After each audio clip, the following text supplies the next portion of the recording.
guys, welcome back to the channel. Today we're going to be doing a broody hen. We're going to be moving her over into her own little chicken coop, and I'm just going over some of the things you need to know about broody hens. So the first thing you want to do is you're going to find some eggs that you want to hatch. Try to look for any hens that look like the rooster's been using up, and try to watch for which eggs are theirs or which eggs you want from certain breeds.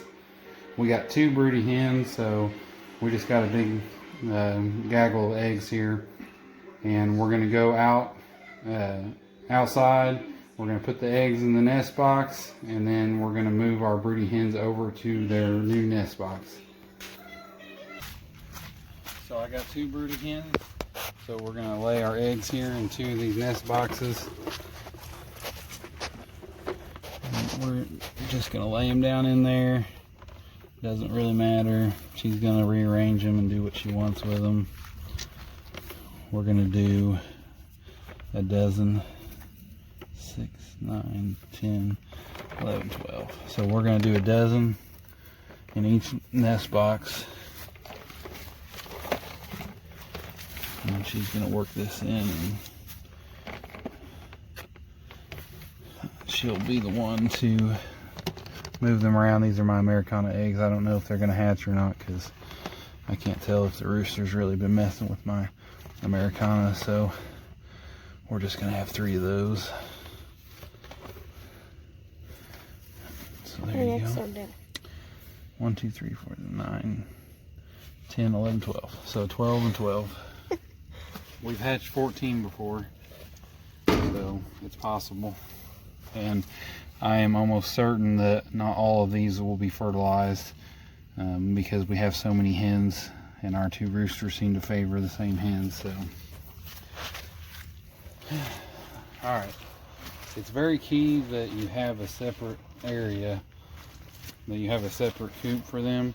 And what I would suggest is that you close this off during the day, and then they'll use your bigger coop, and then you've got this free. I didn't do that, so I had to take all the chickens out. If you're going to move chickens, if you're going to move broody hens, it's best to do it at nighttime. Chickens, they don't see very well, so they're really tame and easy to work with at nighttime.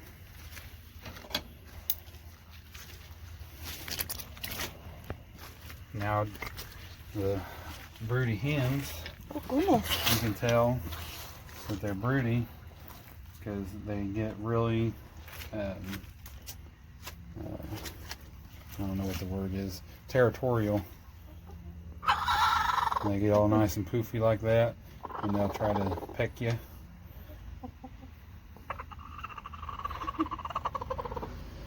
Just get real mad. So you're just gonna have to be quick. She's probably gonna peck the crap out of you, and you're just gonna have to grab them.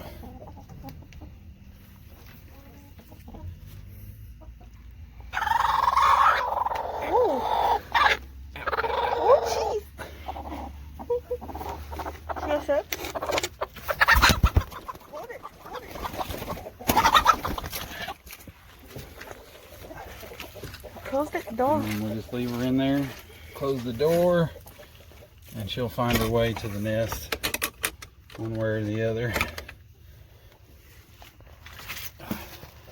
Well, that didn't work as well as I thought it was going to.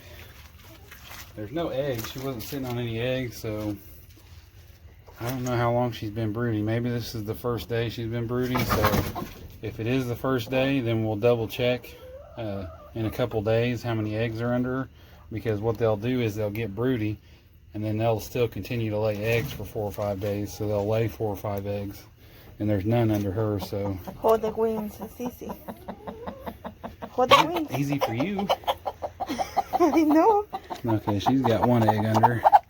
Yeah, she's been broody like a couple days. Here you go. Wait, I'm gonna get an egg. So let's see if she's laid on some eggs.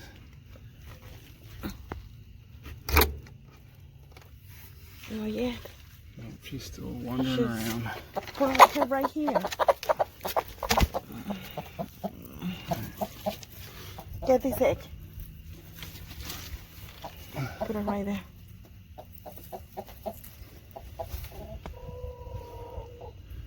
Alright, so we'll shut it and we'll wait and see if they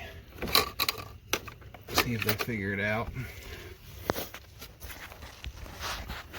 And the important thing is, well, I guess it'd help if I shut the door.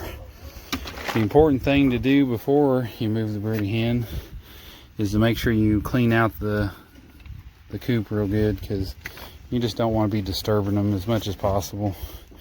So I cleaned the coop out real good, got it nice and clean, and then the other thing is you want to put their own water and food supply. So you can see here I closed this door right here, and that's essentially what separates this from the original large run, is just closing that door. Real simple, easy. And this is our brooder coop basically. Alright, so we're gonna go ahead and let them sort that out over there and see if they go back on the nest. Just kind of leave them alone. Like I said, they might be very early in being broody, and they might come out of it and ultimately not want to hatch any eggs out, but it's really not going to hurt anything to just see. They've been kind of coming on and off. We've had some coming on and off the nest, but it's usually pretty typical that if they're still in the nest box at nighttime and there's not usually any sleeping in there, and they're very aggressive like that, they're broody typically. So go ahead and separate them and see if they eventually do sit on the eggs, and try to hatch them, because it's not going to hurt anything for these eggs to be out here for a few days. Alright guys, so after we moved those two, one of them just doesn't seem to be getting back on the nest, so she might not have been broody. We're going to check on the other one now. This is the next morning. Here she is. And she's back on the eggs. So we got about a dozen eggs under her. And she's good to go. So she's separated from the rest of the flock. She's got her own food and water. And she'll just come up once a day maybe. Sometimes maybe not even that. She'll get off the nest, come down here, eat, poop, eat, drink, and poop, and then go back up on the nest. And this way she's not disturbed. She's completely separate from the rest of the chickens. Anyway guys, that's gonna be it for this one. If you guys like all the chicken videos, like, share, and subscribe. And until next time, thanks for watching.